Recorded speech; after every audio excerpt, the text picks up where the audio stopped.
This task was appointed to you, Frodo of the Shire. If you do not find a way, no one will. In a world of unparalleled scope and grandeur, J.R.R. Tolkien's epic of good and evil reaches a dramatic and emotional conclusion in Peter Jackson's climactic film. The board is set. The pieces are moving. These are extraordinary times that Gandalf and the rest are living through. We come to it at last. Can they survive? Can they live up to their responsibilities? This is your test. Every path you have trod through wilderness, through war, has led to this road. Aragorn has been on a journey through the first two movies towards his taking of the throne of Gondor. Put aside the ranger. Become who you are born to be. It's not an easy journey for Aragorn because he essentially doesn't have faith that he is doing the right thing by becoming the rightful king. I know this Aragorn. I will not bow to this ranger from the north. Authority is not given to you to deny the return of the king. The Lord of the Rings, The Return of the King. 8 years in the making.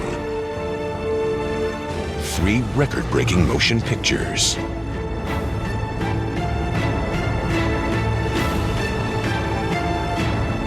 1 vision.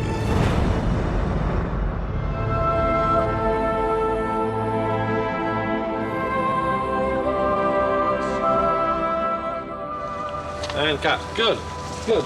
The Return of the King, in being the climax, is naturally the most emotional of the 3. The journeys that these characters have been going on, what they care about, what they've been fighting for, even what some of their friends have died for, is all leading to the events that are taking place in this film.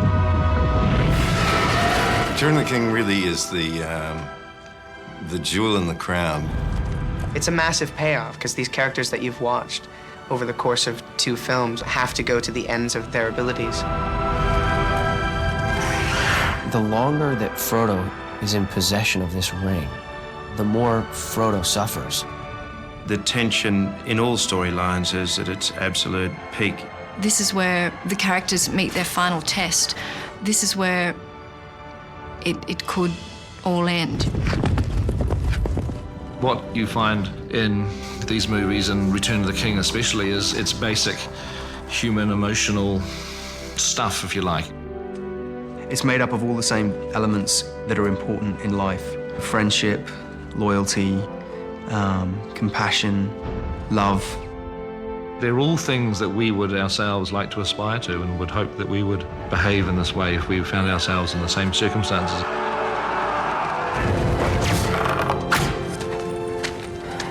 And I think that is why you have this extraordinary magnetic appeal to the audience. They are drawn into it. The film saga has been received in triumph around the world. So it's astonishing to remember that the epic story really began back in the 1930s at the writing table of a professor of Anglo-Saxon at Oxford University, John Ronald Reuel Tolkien. Tolkien wrote the book as a mythic prehistory. It was supposed to take place in a Europe that existed in a dark age that we've long since forgotten. Hail the victorious dead! The people and places of Middle-earth are deeply rooted in Tolkien's love of old languages and cultures. This makes The Lord of the Rings feel like actual history. I think Professor Tolkien had an understanding that to have this good green earth, someone fought for it, and that is actually true throughout history. Tolkien was involved in the First World War, and he was writing The Lord of the Rings during the Second World War. He was aware of huge events and huge themes in which small people take part. It took Tolkien more than 16 years to finish the 1,200-page story, published in the mid-1950s in 3 parts. Tolkien hated the idea, but we thought that if you had 3 parts, this would be a way of keeping suspense going. Almost at once, people wanted to turn The Lord of the Rings into a movie. But with such a complex and personal book, that was easier said than done. Tolkien himself was quite happy at the idea of a movie being made of The Lord of the Rings. He just wanted it to be made well. Tolkien strongly disliked a treatment for an animated film he read in the 1950s. In the 60s, the Oxford Don refused to let the Beatles make a movie, with Paul as Frodo, Ringo as Sam, George as Gandalf, and John as Gollum. More than 100 million people have read the trilogy. One of them was an 18-year-old aspiring filmmaker in New Zealand named Peter Jackson. I read the book and I thought, wow, this will make a great film. I can't wait till it comes out. You know, I can't wait till somebody else makes it.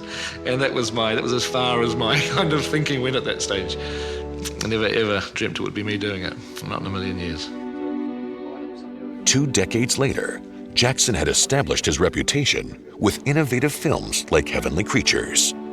Now, he dreamed of bigger challenges.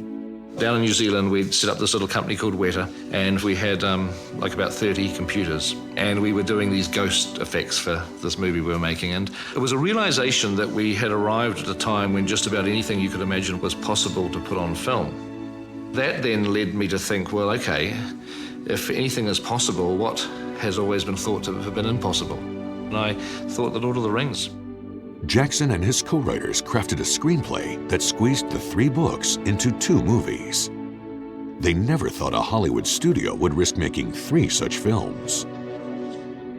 But Jackson got a surprise when he showed a 35-minute demo reel to co-chairman Bob Shaye and Michael Lynn at New Line Cinema. It was animated storyboards, it was early CGI tests, it was interviews with various department heads, and it was just an absolutely comprehensive execution of vision. You could see clearly what the film was going to be. And when the sort of lights came up, Bob was sort of sitting there nodding and thinking, and first words out of his mouth were, aren't there 3 books? You should make 3. And that was it, you know? That was like 5 minutes, and we were now making 3 films. It was a dream come true, but it meant a page 1 rewrite. For the 3 of us trying to grapple with this story, it's about just making the damn thing work on film. It's a very complicated book that relies on a huge amount of backstory, which reads very much like a historical sort of volume. And that's fine for a book, but it's very hard to put into screen, except without it, you can't really tell the story properly. The multitude of characters is also difficult. You've got to try and care about so many people for the different journeys that the individual characters are going on. It was like this immense jigsaw puzzle that we had to somehow fit the pieces together and end up with something that felt like it was worthy of the title, The Lord of the Rings. Now, Jackson threw himself into every aspect of the production, with a passion that inspired everyone around him. We've got 3 units going on at the same time, one behind me, one here and one over there. So it's quite good, lots of extras, and I'm just hoping we get a point in the day when all 3 cameras are rolling at exactly the same time on all 3 units, which would be quite good. He's very secure in his own talent, and I think that means that he can embrace other people's. And then you say on the third, and that stops me. Well, we can try that. We can try that. Okay, cool. Yeah, sure. Yeah. As a young boy, I think he very quickly got his head around what he was good at. You ask a tricky one just when the camera's on. Oh, God. But you always have the answers. He liked movies, he got a camera, and he just started making films. Good. Cut. He has developed this sort of team of people and this way of working, and it hasn't come from being told how to do it by other people explaining how it's done. He's discovered it for himself.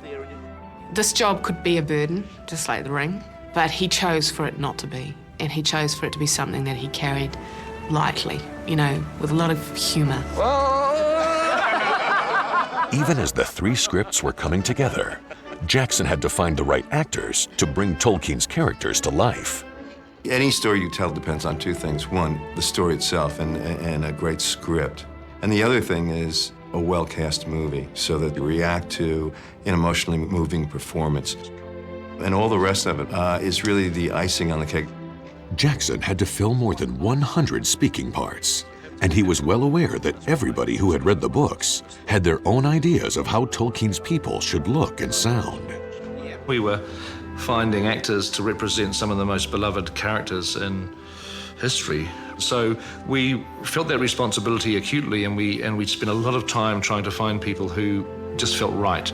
That we were literally said that we wanted our actors to feel like they stepped out of the pages of the book. I think that everybody can find a character in The Lord of the Rings that they relate to or feel for the most, if not one, many. What are we holding on to, Sam? That there's some good in this world, Mr. Frodo. And it's worth fighting for.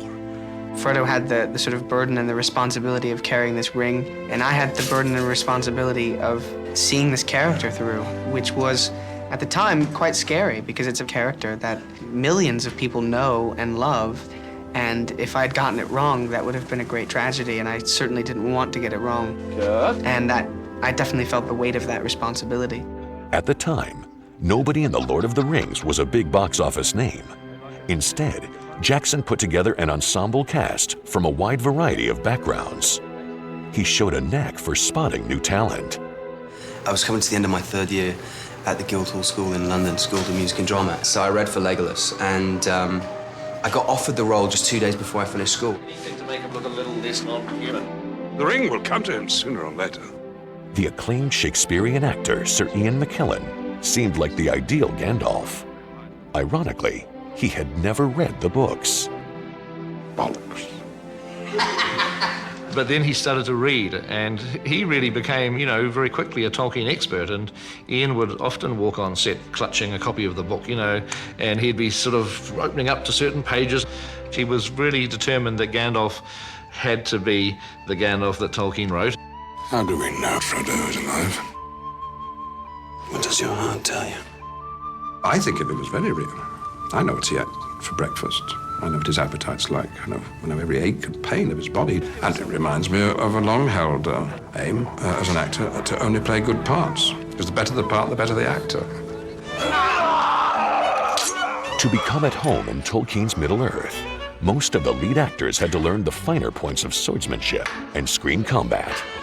I came here for 3 weeks before we started shooting, working with the stunt guys and working on a choreographed fight and also just working on the basic moves. And in the end, when we were shooting it on set, Peter said to me, it doesn't look really like you're slashing him there. I think you'll really have to hit him. So he had me full on hitting everybody. Just remember, pain is temporary, film is forever. I've gotten hurt several times in this movie, but that's what happens when you throw yourself into it. But Jackson needed more from his actors than talent and physical ability. The other completely unrelated thing, which was also important, was that we wanted to make sure they were actually nice people, which sounds very silly, but they were people that we were going to have to work with for what has been 3 years. Unfortunately, in every case, we were lucky. I mean, we got it right. They've been the most wonderful cast. We see her coming up behind. For 3 years, Jackson worked with his cast to bring his vision to life, scene by scene, take by take. Okay, one more. Just one more, though. That was good.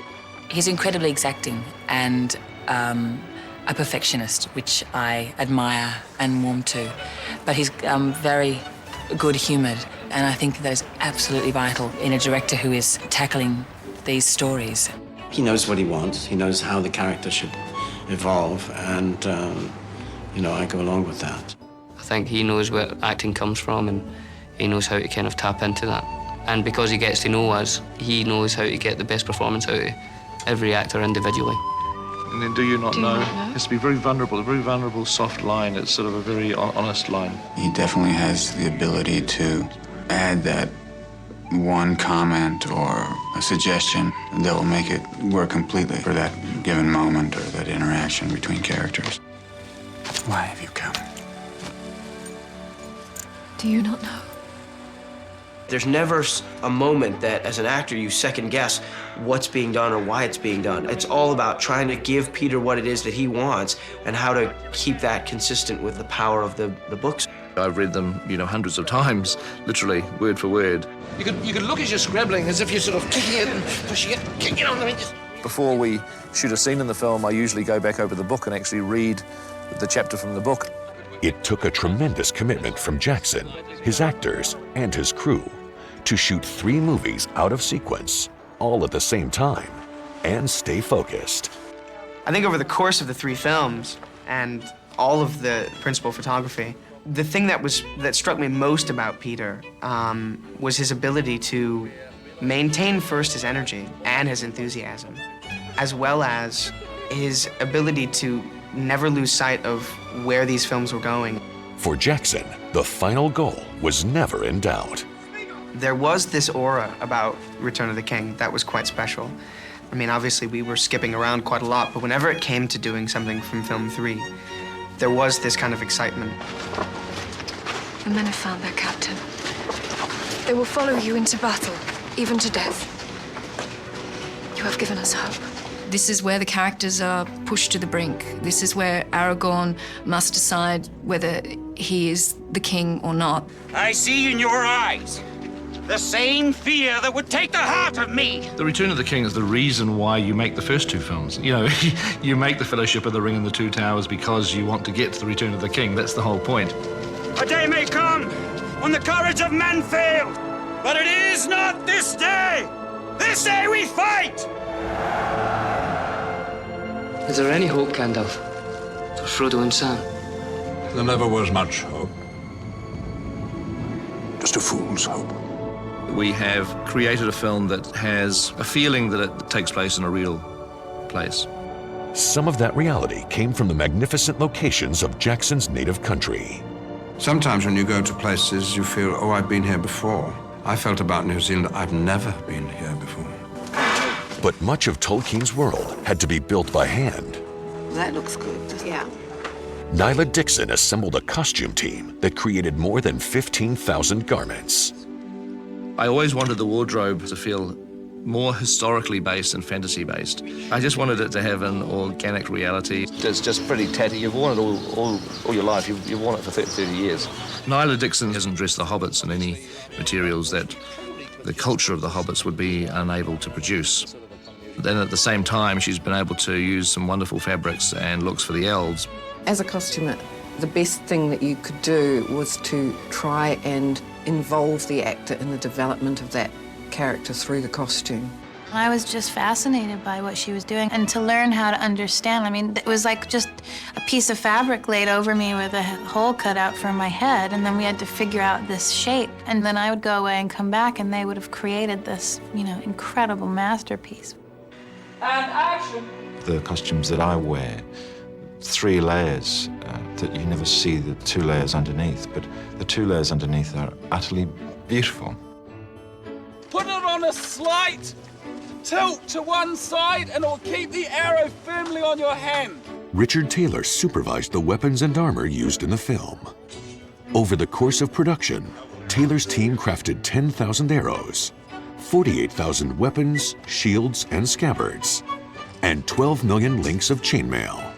No buckle is not branded with the coat of arms of a particular army.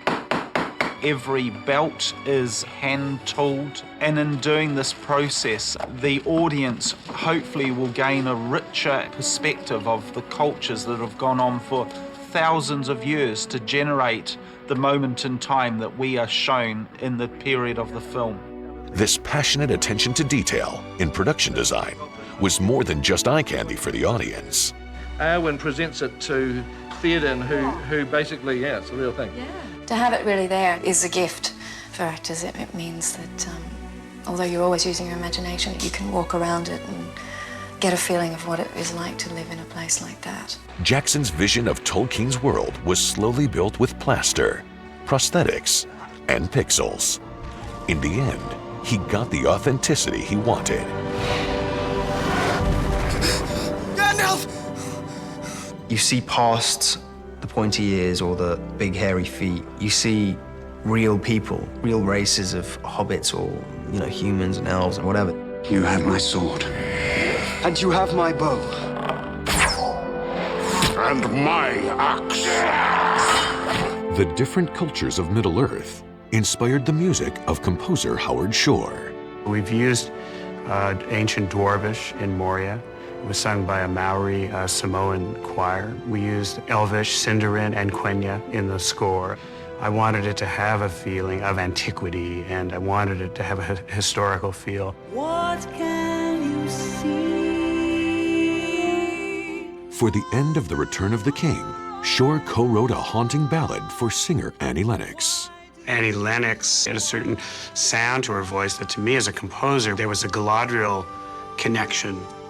Wow, that's good, isn't it? Peter Jackson's inspiring vision even won over some of the project's biggest skeptics. When I first heard there was going to be a movie made, I thought, well, this is such an important book to me, and I couldn't imagine how anyone could bring that to life in a way that would satisfy me. And when I turned up in New Zealand to wander around Weta Workshop, it was like walking into Middle-earth, the best possible creation of Tolkien's world. Tolkien himself might have deeply identified with the ongoing struggle to get each script right. Like the original novel, it was a process of constant revision. He's like, an act. An See, act? look, Oh, yeah, that's right. See, this here is all written here. You see, it's so obvious. In pen. 10 minutes ago. That's the way that Pete and Fran and Philippa work, that they like to feel that nothing's locked in stone, and so that if they can improve something, they will. Whatever happens, stay with me. On both page and screen, the challenge was to focus on the human drama within the spectacle. No man can kill me. I am no man. Everything about it is huge, but yet at the core of it is the most tiny emotional journey that all these characters that you've got to know are all taking. I didn't think it would end this way. End? No, the journey doesn't end here. Death is just another path. One that we all must take. So in the middle of this greatest war, you have all these characters that you know making their paths through it. I think that what's great with this story is that it's been a balance of both the epic and the personal. The Battle of Pelennor Fields taking place with millions of people on this massive plain. And in the foreground, there were two little figures climbing this mountain. Come on, Mr. Frodo. I can't carry it for you. But I can carry you. Come on!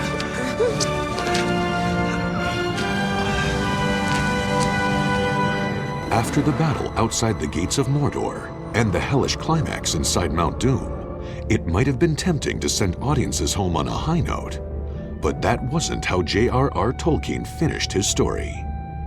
Professor Tolkien said that when he was pushed, because he hated sort of answering questions like this, I believe, that the theme of this book is death. I'm glad to be with you, Samwise Gamgee, here at the end of all things. Although we have made some significant changes, we've tried to be faithful and true to the spirit of that end of that book. It's a story about a world and a universe which is now changing, but not necessarily changing for the better. There are some things that time cannot mend. Some hurts that go too deep, that have taken hold. Do the hobbits ever get to go back home again? Go back to the Shire? Unfortunately, not without being changed themselves. Frodo carries with him the scars of the journey. As good as it is for him to be free of that evil, a sense of that will always be with him. If victory is to be achieved, there will have to be certain losses, and there will be certain debts that have to be paid to fate, to time, to death. But what it glories is loyalty, courage, and the willingness not to give up. Never thought I'd die fighting side by side with an elf. What about side by side with a friend?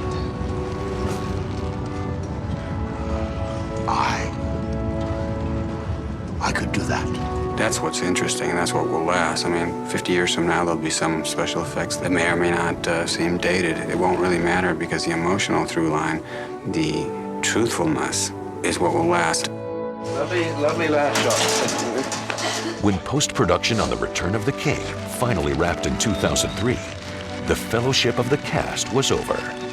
But the actors, like their characters, were changed by their shared experience. You don't go into something like this knowing that you're going to have such strong friendships formed, with people. The fellowship, in a lot of ways, became a reality. It became a group of people who cared very much for each other, and in a lot of ways mirrored the journey of their characters. Okay, here we go. We're going to shoot a couple of shots like this. When you look at those early photographs or stills, there's an untested look in people's eyes, which I think is right and good in terms of how that serves the story, because when you see us by the end of The Return of the King, you're going to see, the wear and tear, and I think that's good. The work is over, but the Fellowship of the Ring, the Two Towers, and The Return of the King remain. In a way, I see Peter Jackson as part of the process which was begun by Tolkien when he first wrote the first line of that book. This is the story living in a different medium. What I hope is that people will see the film and say, what Peter Jackson has captured, what his actors have personified, is something which is really the heart, the spirit of the book. Like the books, the films have touched a chord in millions of people. It's been really moving for me to have kids think I'm a real princess. It's so incredible. Maybe my children will someday be able to watch this and I'll be cool. Mom will be cool elven princess. But with Colin, people, you know, just generally people have come up and said, God, that's me. That's absolutely me. And which is quite surprising, you know. I'd just love to see what J.R.R. Tolkien would have made of the films if he'd been given an opportunity to see them. I strongly suspect that he would have been as caught up with them as anybody else. Don't think of Lord of the Rings as a fantasy. Don't think of it as a long-got myth that never actually happened. Just know that Middle-earth exists, or existed. And it's happening as you're watching it. We have made a trilogy that will live, I think, as long as film lives. For Frodo. What can you see on the horizon? Why do the white gulls call